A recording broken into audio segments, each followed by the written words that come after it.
بسم اللہ الرحمن الرحیم۔ یہ ایک بھائی کا ای میل ہے۔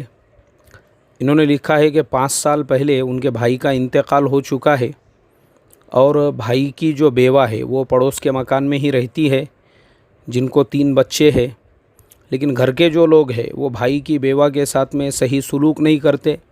اس وجہ سے انہوں نے لکھا ہے کہ وہ اپنے بھائی کی بیوہ سے نکاح کر سکتے ہیں کیا، تاکہ اس کو سہارا دے سکے۔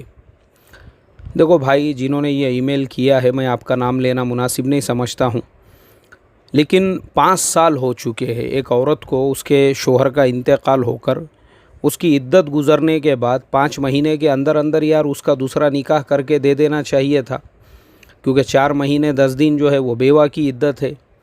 اس کے فوراً بعد میں اس کا دوسرا نکاح کر کے دے دیتے تو آج یہ نوبت نہیں آتی تھی۔ 5 سال سے آپ راستہ دیکھ رہے ہو۔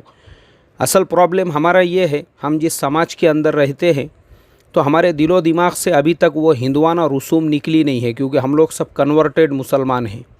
ہمارے باپ داداؤں کی ہسٹری کو تھوڑا سا پیچھے جا کر دیکھیں گے نا تو ہم سب ادھر سے ہی ادھر آئے ہوئے ہیں۔ ہاں، بھلے آج ہمارے پاس میں جبے آ گئے، ٹوپیاں آ گئی، کھاندے پہ رومال آ گئے، ہم اپنے آپ کو بہت بڑا اکابر سمجھنے لگ گئے، مگر دل و دماغ سے ابھی بھی وہ مشرکانہ جو عقائد ہے وہ نکلے ہوئے نہیں ہیں۔ تو ہمارے گھروں کے اندر آج بھی وہی ہندوانہ رسوم ہے، وہی ساس بہو کے مسائل ہے، وہی دوسرے نکاح کو عیب اور غلط نظر سے دیکھا جاتا ہے۔ بھلے زنا کیا جائے تو اس کو قوم عیب کی نظر سے نہیں دیکھتی ہے، اور بھلے جو ہے منہ کالا کیا جائے، لیکن دوسرا نکاح مطلب ایسا سماج کو لگتا ہے کہ پتہ نہیں کس نے کیا گناہ کبیرہ اور پتہ نہیں کون سا اس نے ایسا جرم عظیم کر دیا ہے۔ تو میں تو یہی سمجھتا ہوں، آپ کے دل و دماغ میں جو خیال آیا ہے بڑے خیر کا خیال ہے، یہ کام بہت پہلے ہو جانا چاہیے تھا۔